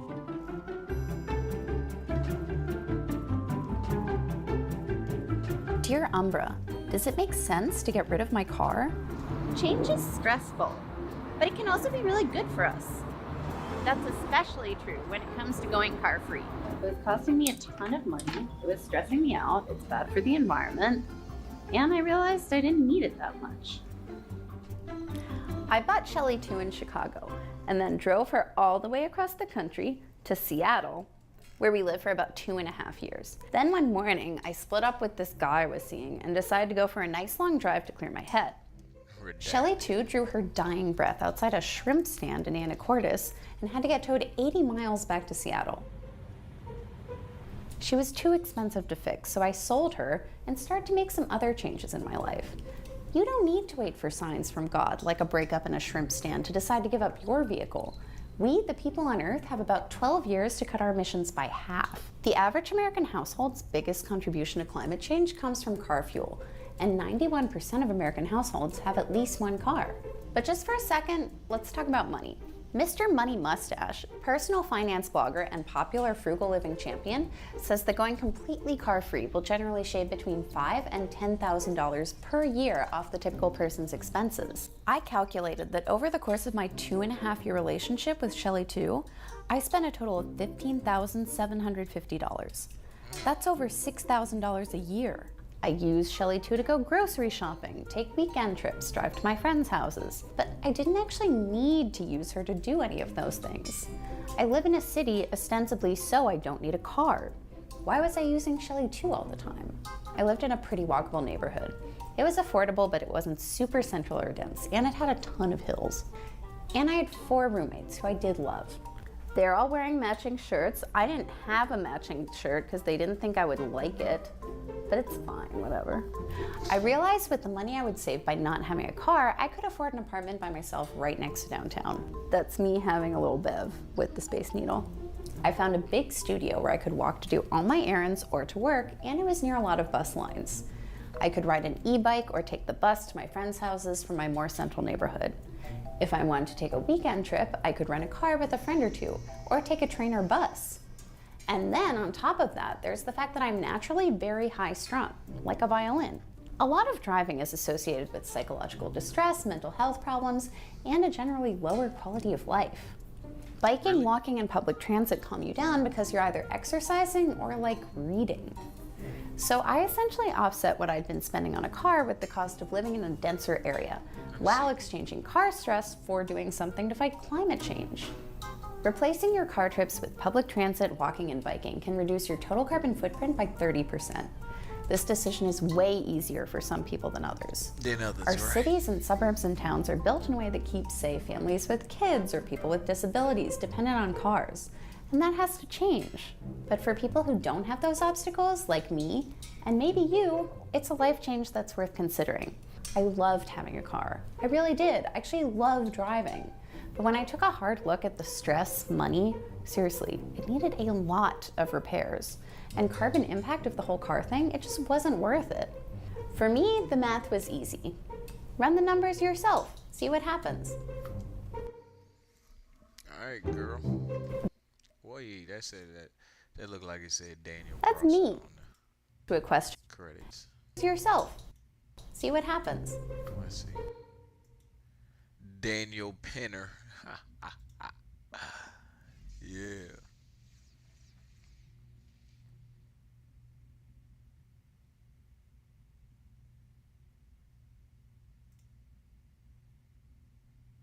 Picture this. You're sitting at home alone watching YouTube videos, wondering why you can't find the motivation to do the things you need or want to do. In this video, I want to explore how cars are one of the major obstacles to a post-capitalist future, drawing on some key post-growth thinkers and texts. In his essay from 1973, The Social Ideology of the Motor Car, André Gorz noted that the worst thing about cars is that they are like castles or villas by the sea. Luxury goods invented for the exclusive pleasure of a very rich minority, and which in conception and nature were never intended for the people. And the essence of luxury is that it cannot be democratized. Mobility based on individual cars has become one of the greatest threats to human and planetary health. As a recent article titled Car Harm summarizes, since their invention, cars and automobility have killed 60 to 80 million people and injured at least 2 billion. Currently, 1 in 34 deaths are caused by automobility, with the WHO putting the numbers of people who currently die on the roads at over 1 million per year. In the US, pedestrian traffic deaths are rising at a scary rate as cars become bigger and with worse driver visibility. As the paper makes clear, the mortal violence of cars is just one aspect of their harms. They also lead to ill health through pollution, sedentary travel and isolation, social injustice, and environmental damage. Carbon emissions are just one aspect of the environmental impact of the motor vehicle, which also includes the direct physical impact on habitats and wildlife. One review covering just 13 countries found that around 400 million animals are killed on roads annually in those places. Vertebrate animal deaths around the world from cars is thus estimated at over 1 billion per year. Asking the question, why is the car treated like a sacred cow rather than an antisocial luxury, Gorz comes up with 2 points. Firstly, mass motoring affects an absolute triumph of bourgeois ideology on the level of daily life. It gives and supports in everyone the illusion that each individual can seek his or her own benefit at the expense of everyone else. Secondly, the myth of the benefit of the car persists because the spread of the private car has displaced mass transportation and altered city planning and housing in such a way that it transfers to the car functions which its own spread has made necessary. The myth of individualism around cars shields the reality that there is no individual who is not embedded, implicitly or explicitly, in collectivity. There is no individual automotive freedom without taxpayer-funded roads and parking provided on valuable public land, for instance. Cars simply parasitize on fabricated collective dreams of freedom and harm that collective life. As Gorse puts it, the apparent independence of the automobile owner was only concealing the actual radical dependency on products and services provided by some third party, rather than simply using collective goods which we maintain and support together, like trams and trains, for example. Just as bad as the individualism of the car, of course, has been their dependence on fossil fuels. It is far more profitable to have a population consume oil in individualized metal boxes than cultivate collective forms of mobility which would consume much less. As Gorse puts it, the dream of every capitalist was about to come true. Everyone was going to depend for their daily needs on a commodity that a single industry held as a monopoly. And the problems of cars, as we'll explore in a separate video, are getting worse with electrification, not better. Rather than reimagine mobility, electric cars get bigger and heavier. They need bigger batteries and more resources, and car infrastructure needs to expand rather than contract. And the vicious cycle continues. The road has become equivalent to an arms race, with people scaling up their cars to feel quote-unquote safe. Car-centric infrastructure remains, but it has shifted to a new form, where only those with enormous SUVs and pickup trucks feel they have a place on the road. What has resulted over the last century is what Ivan Illich calls a radical monopoly. This happens when a threshold is reached whereby a technology or infrastructure becomes so dominant that no alternative is viable, and normal life without it is not possible. Even though the advantage of having a car was soon outweighed by the fact many others had them, creating traffic and pollution, by this point tram and train infrastructure had been ripped up, and there would be no alternative available. Cars had become default in many parts of the world. As the authors of the Car Harm paper put it, trains, buses, bicycles, wheelchairs, and even our own bodies are discussed as alternative transportation. A prime example of this process can be seen in Ireland, which had far more train lines in the early 20th century than it does today. Instead, you will sit in your car, slowly getting through traffic with an average speed often lower than a bicycle, wasting money on fossil fuels to get to your job, which you must work at to pay for your expensive vehicle for getting to work. Another vicious cycle is unleashed. 2-lane roads become 4-lane highways, become 6-lane highways. The more you build roads, the more they clog with these toxic machines, and the more efficient the work at to pay for your expensive. Instead, you will sit in your car. Far more train lines in the. A prime example of this process can be seen in Ireland, which had far more train lines in the early 20th century than it does today. Instead, you will sit in your car, slowly getting through traffic with an average speed often lower than a bicycle, wasting money on fossil fuels to get to your job, which you must work at to pay for your expensive vehicle for getting to work. Another vicious cycle is unleashed. 2-lane roads become 4-lane highways, become 6-lane highways. The more you build roads, the more they clog with these toxic machines, and the more efficient the internal combustion engine or lithium batteries, the more people drive and pollute. It's a rolling nightmare, and an irony which Gorse sums up like this. The more widespread fast vehicles are within a society, the more time, beyond a certain point, people will spend and lose on travel. The car wastes more time than it saves and creates more distance than it overcomes. In part, this is because we start to build houses and services further apart to accommodate the parking and roads needed for space-hungry cars. Life on foot becomes increasingly designed out of reach until it is impossible altogether. Albeit using old data, Illich noted that the typical American devotes more than 1,500 hours a year, which is 30 hours a week or 4 hours a day including Sundays, to his or her car. This includes the time spent behind the wheel, both in motion and stopped, the hours of work to pay for it, and to pay for gas, tires, tolls, insurance, tickets, and taxes. Thus it takes this American 1,500 hours to go 6,000 miles in the course of a year. 3.5 miles take him or her 1 hour. In countries that do not have a transportation industry, people travel at exactly this speed on foot, with the added advantage that they can go wherever they want and aren't restricted to asphalt roads. More radical than coming up with some techno fix for the automotive society, then, is a more holistic approach based on sufficiency and degrowth. People will break the chains of overpowering transportation when they come once again to love as their own territory, their own particular beat, and to dread not getting too far away from it, wrote Illich. This, of course, is some of the thinking behind the 15-minute city, which has become so caught up in divisive debates and rhetoric in recent years. This is how I use AI to optimize my schedule. What if I told you that 80% of your results come from just 20% of your efforts? This principle is called the Pareto principle, or the 80. Gorse's inspiring vision is also worth reflecting on, where he foresaw urban life being gradually reconstructed, akin to the Garden City movement of the early 20th century. These new cities might be federations of communities or neighbourhoods, surrounded by green belts, whose citizens will spend several hours a week growing the fresh produce they need. To get around every day, they will be able to use all kinds of transportation adapted to a medium-sized town. Municipal bicycles, trolleys, or trolley buses, electric taxis without drivers. For longer trips into the country, as well as for guests, a pool of communal automobiles would be available in neighbourhood garages. The car would no longer be a necessity. Everything will have changed: the world, life, people, and this will not have come about all by itself. The change can happen, though it may not be easily won. Amsterdam in the 1970s was as car-centric and traffic-laden as other Western cities, and it took serious protest and activism to gradually shift that and create the more humane transport network that exists there today. Even today, Amsterdam is removing 1,500 car parking spaces per year, which goes a long way to continue dislodging the dominance of these metal boxes and leaving space for humans and non-human communities. As the mayor of a town in Spain put it, "It's not my duty as mayor to make sure you have a parking spot. It's the same as if you bought a cow or fridge and then asked me where you're going to put them." There is a link in the description to a free book chapter on mobility from the book Strategy and Degrowth, exploring the various political and social movement strategies from reformist to revolutionary that can be used to overcome capitalist mobility systems. So that's it for today. Are you forced to own a car in your life? Alright, let's see.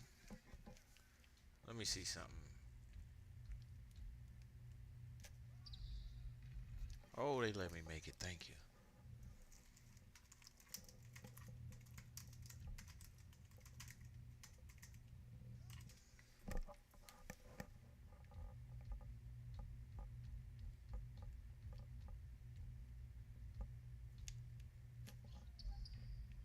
Somebody might be mad at me for typing this.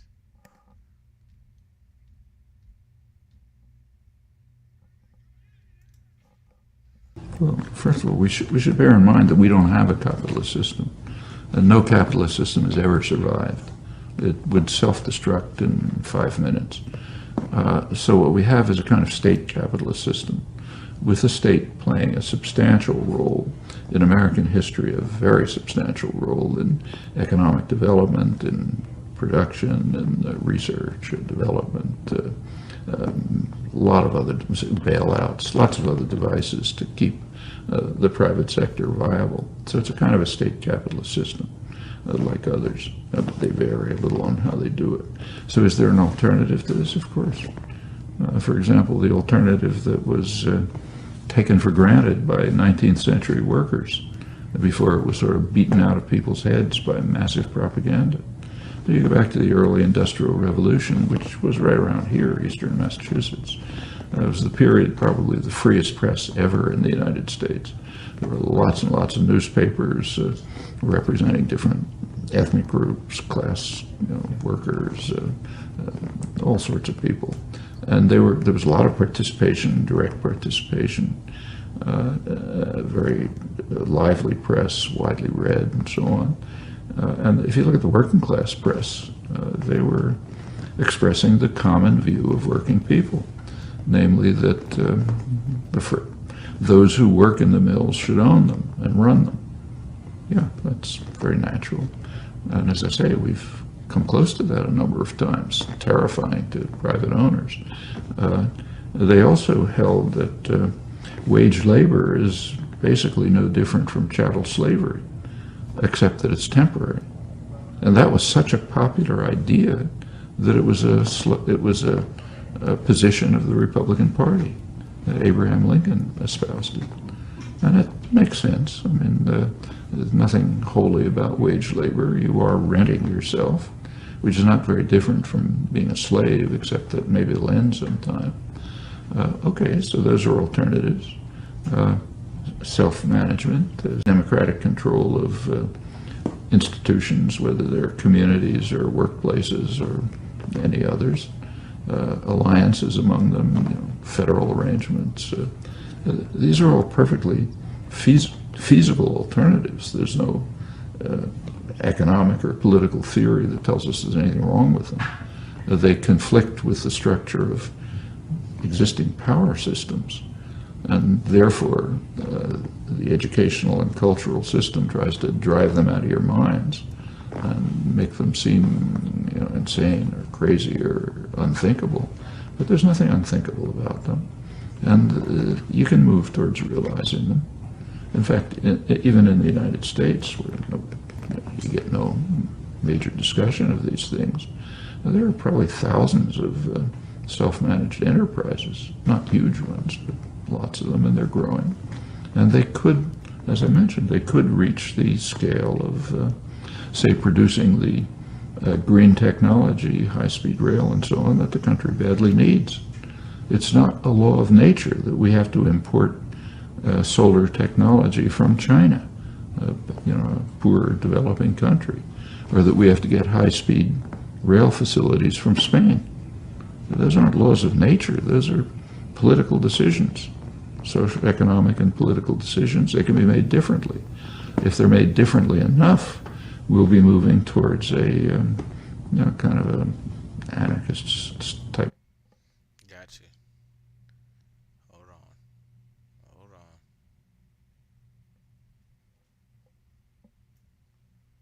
Sorry, I had to see that. See what they had.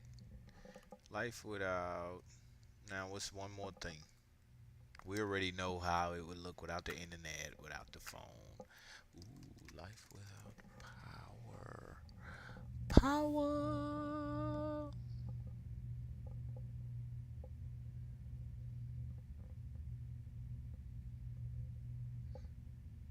Let me see somebody good doing it.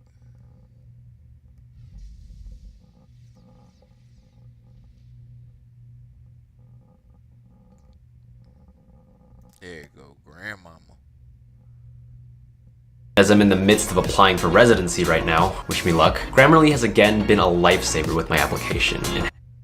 Hello, my name is Matthew Brown, and I am from A&M Consolidated High School. I'm a senior this year, and we are at Estelle Brown's house. I'm going to refer to her as Granny Brown, and Granny Brown. let her introduce herself. What you want to say? Just introduce yourself. Huh? Introduce yourself. Oh, okay. You know, what your name is and then where you were born. I'm Estelle Brown. I was born in a little log cabin in Brishes, Texas. And I'm 99 years old. I still live by myself. And I used to have to iron by this iron here. We'd heat it by the fire, and you'd have to iron your clothes like that. And we had to wash them in a wash pot, and we had a cedar bucket we had to drink our water out of, and we had a dug well. We had this dug well that we put our milk and butter in, but first of all, we had a thing that had three racks in it, and that's where we kept our milk. And me and my mother, we milked 3 cows apiece twice a day, and we had lots of butter. We took our butter and put it in the well. We had a dug well. We put it in the well for a week till my daddy went to the store on Saturday. He took it and sold it, and at the grocery store. Why'd you have to put it in the well? We put it in the well to keep it good and cool. We had a dug well in it. Put it in a big tall bucket and had put a brick in it to hold it down level with the water. And everybody liked her butter. And we had eggs to sell. We got 10 cents a dozen we could go to the picture show for that, for 10 cents. then we'd go back to the drugstore and get us an ice cream cone. So I like the fact that my man's decided for his school project to have Grandmama Granny Brown on here doing her interview. Because whereas you might can understand some of the stuff she's saying, or maybe even all of the stuff she's saying, or maybe even want me to shut up to get back to Granny Brown. But her message is clear. There are people who know what it's like not to have a power line running to their house.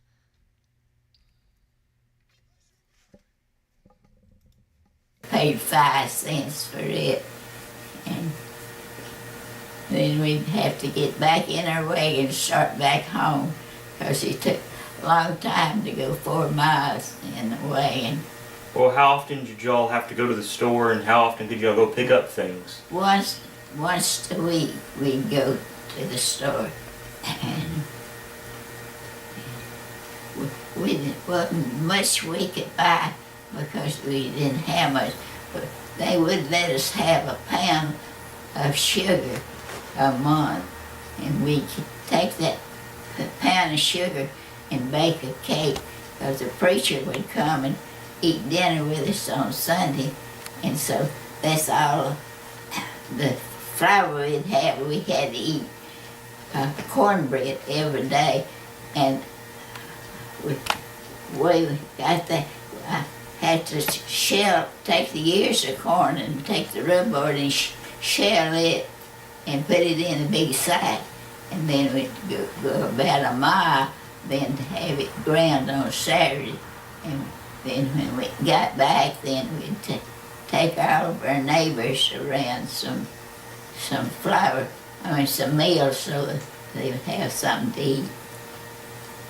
Well, what about your lighting? How was your lighting different back then than today? We had a coal oil light. We had to get coal oil had to go to town and get the coal oil to fill it up. Then when we filled it up, then we'd keep it,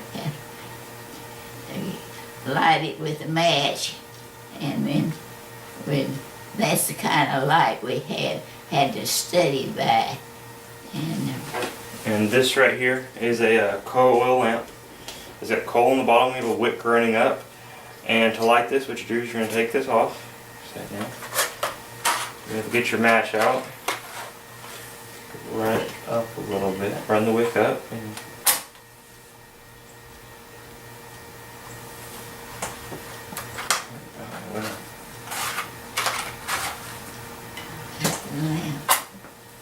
blows it out.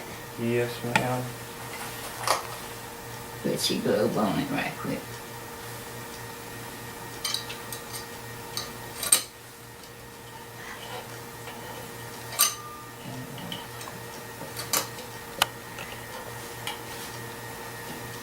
And that is how you have to light your coal oil lamp. So instead of, walking in your house whenever it got dark or anything like that, just flip it on your light switch, you have to get in, find your matches, light your lamps, and that'd just be one of them. You have to walk around to every room and light all the other lamps throughout the entire house. And Granny was telling me that was her job when she was a little girl, that she'd have to go through the house and light all the lanterns and have all the coal oil lamps cleaned, all the soot off of them, and have them all full of coal oil. So then, they'd have lighting for that night, and she'd have to do that every day. And, well, Granny, what about the telephone you have sitting over here? Well, telephone. It was a long time we didn't have no telephone, but finally a man that worked in Houston, and he brought a telephone to one of our friends, and the rest of the neighbors, if they take a long wire, and take some posts, put from one house to the other, and they could put that wire on there and hook on to this telephone, and they could ring each other. But they were the only one that had any telephones. So you only had like 2 or 3 telephones in the entire town? Yeah. All right. Well, then here's the telephone right here. And you can see the difference between, we have our regular telephone, it's an iPhone, And our big telephone, it's all wooden, and you have to talk through one end of it. And you have to run your telephone post and your own wire to house if you wanted to talk to somebody. And that's all you got. There wasn't anything better than that at the time. Well, Granny, what about this picture you have right here? Oh, that's a picture of my grandmother. She was up in a peanut barn, and she picked peanuts up to take to the house. They didn't have a door in it, so she had to climb up and get her peanuts and then get back down, put them in a pan. Okay. Yes, ma'am. Well, what else do you have on the table here? We got, what is this right here, Granny? Oh, this is a milk crop. This is where we milked the cows and took it to the house, and then we skimmed the cream off. But we had a thing about had three shells in it, and my mother took a white sack and ripped it open, and we put a bucket in it at the top of it, and it dripped water out, and this would keep this milk would take this cloth wet, and that kept the milk fresh. And when she took her butter though, well, she'd take it down in the well, and she had a big bucket, and she put a rock in it, brick in it to hold it down. Oh yeah, level with the water? With it, to level to keep with it cold. And it kept it good and cold for a week. Well, Granny, how is the difference between now with electricity and without electricity back then? Do you think it's better now or back then? Well, I think we're much better. I'd hate to have to go back to the like way it is now. Sure would be better. You hear now Granny? Or back then? Well, I think electricity and without electricity back then. Do you think it's better now or back then? Well, I think we're much better. I'd hate to have to go back to the like way it is now, because it sure would be bad. Well, that's yes, ma'am. As you can see, I mean, there's a bunch of different things between having no electricity, and it's impacted everybody's life, and definitely hers. She's seen a lot of years, being born in 1913 to all the way now, being 99, and between your lanterns and your lighting to your phones, I mean, technology has advanced so much in the past years, and I think we've come a long way, and it's a really good thing. Like I said, my name is Matthew Brown, and thank you for watching. At Mint Mobile, we like to do the opposite of what Big Wireless does. They charge you a lot. We charge you a Matthew, Granny Brown saying I ain't going back.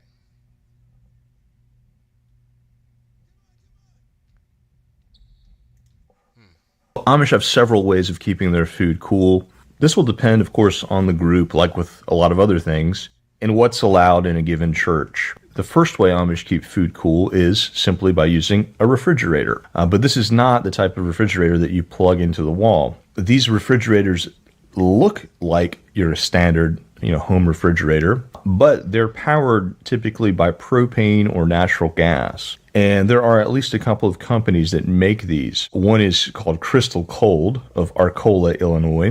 And the other one is Easy Freeze, based in Shipshewana, Indiana. You've got a freezer, you've got a standard refrigerator. Some of them resemble kind of old-style refrigerators that you might have seen in the 1980s, let's say. This is a more progressive solution, but a lot of Amish use it. Secondly, a lot of Amish rely on ice for their cooling.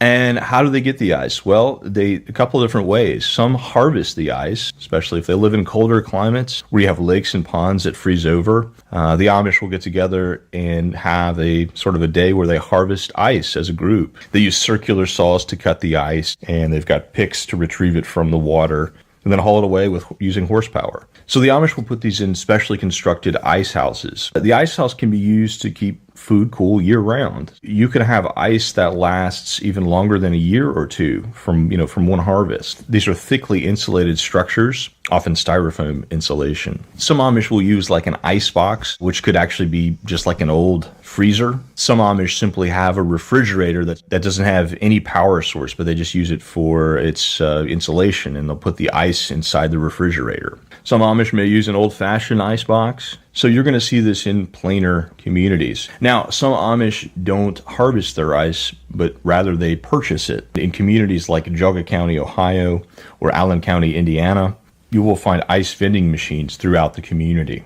You may have the Iceman delivering ice in some communities as well. These ice machines, you just simply take the ice and leave your money. So, besides ice... So, before I go into another game, we coming up on our last 10 minutes of the show today. I want to give us something nice and gritty to look at of what it would be like without technology, or without, Let's imagine a world where humans do not use electricity at all. How would our lives in general be different in terms of medicine, communication, and other fields of human interaction? What other options would we have to power our world? And last but not least, what would a world without electricity ultimately look like? Let us find out together today and here on Let's Imagine. Please consider subscribing, it's free, it's easy, and you're signed up to see more imaginational craziness. The life we know probably depends on no other thing as much as on electricity. From the electric toothbrush or the coffee machine in the morning, to the computer or industrial machines at work, to the television in the evening, a life without electricity is barely imaginable for anyone. Some electric things, like smartphones or smartwatches, even have become an extension of ourselves, as we always carry them with us and even use them to control the functions of our body. From Benjamin Franklin to Michael Faraday to Nikola Tesla, the science of electricity has always been a riveting field of research. It dates back to 600 BC, as Thales of Miletus is the earliest known researcher into electricity. However, the development of electronic technology has been strongest in the last 200 years.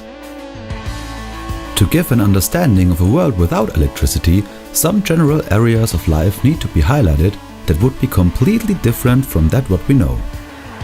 Medicine would depend on customary or conventional methods of treatments for diseases and ailments. The preservation of blood or organs, for example, would be hard to achieve. Medical procedures dependent on electrical energy, like dialysis, would never have been initiated. Our communication would still be pretty basic and would rely on postal mail and other physical ways to transport messages, as emails or wireless communication wouldn't exist. Transportation in general would be much slower, as fast cars, trains or airplanes require electricity to function efficiently and effectively. The productivity of the whole industrial sector would decrease, as we would not be able to run businesses 24/7, just for the fact that without electricity, most of the work would have to be completed during the daytime, as working at night would be harder and dangerous. A lot of the gadgets produced today are meant to entertain us, but without electricity, scientists would probably create life-enhancing gadgets, and not those that are meant for luxury. Overall, the socialization of the world would be much less, as it would not be connected to the extent that we know. We would have another understanding of industrialization. Some life-changing revolutions, like the Green Revolution, the White Revolution or the IT Revolution, would probably never have happened. In general, almost every aspect of our life would be different to that what we know right now. But what would be the technical ways to shape our daily lives? The combustion of fossil fuels, such as in auto engines, would be one of the possibilities that would still be there, even if cars, for example, wouldn't have batteries and had to work with auto ignition. Another option for industrial purposes would be steam machines, as we know them from fundamental technical innovations like the steam locomotives. Sources of renewable energy would be mechanical ways to use water power or wind power, as known from old windmills that grinded grain. One way to imagine a world without electricity originates in the subculture of steampunk. Steampunk is inspired by 19th century industrial steam-powered machinery and their technology. Steam power and aesthetic mechanical design are the foundation of the steampunk imagination of the future. It originates in the basic ideas from writers like Jules Verne, who had some quite concrete ideas of what a mechanical-driven world could look like. As an example, we can look at the Nautilus, a steam-powered submarine, or the Albatros, a steam-powered airship. The ways in which this technology would have evolved are almost inconceivable from our current understanding. With that in mind, even without electricity, it is pretty likely that humans would have found ways to improve their life and their coexistence among each other. To optimize workflows, to create tools, and to think outside the box are basic skills of the human mind. The development of a world without the use of electricity is a thought experiment that completely changes the fundamentals of the world that we humans established in the last 200 years. Every imagination of a world without electricity, therefore, is very rough. What we can say though is that we need to take all these facts into consideration. The rest is up for your imagination.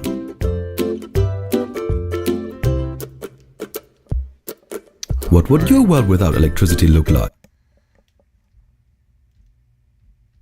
So, that is our show for today, ladies and gentlemen. You can enjoy some good old music right now as I close us out. And watch me playing this one-on-one. Tomorrow we coming back here with Navigating Our Lives for our Wednesday show. As usual. Y'all cheer me on, man, if y'all still out there.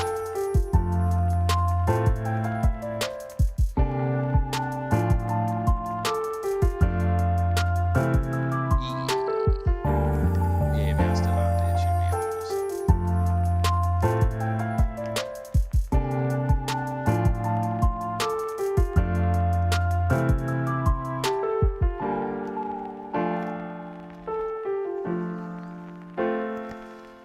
Have a great day. You too as well. Oh, thank you for stopping through. Trying to make some jump shots in here. Hope you enjoyed it. Life without tech.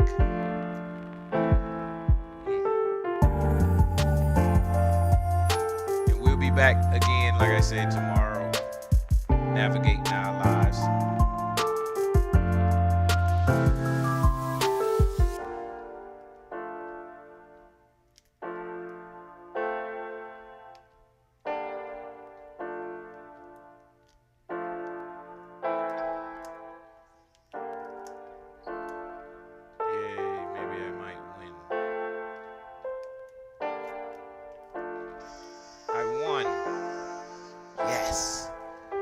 Sometimes I can live without technology. Yeah.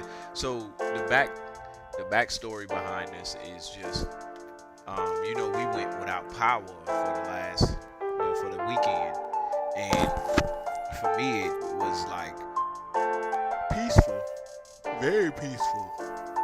And the reason it was so peaceful is just because there was a buzz or hum, a constant hum that I heard when the power was on.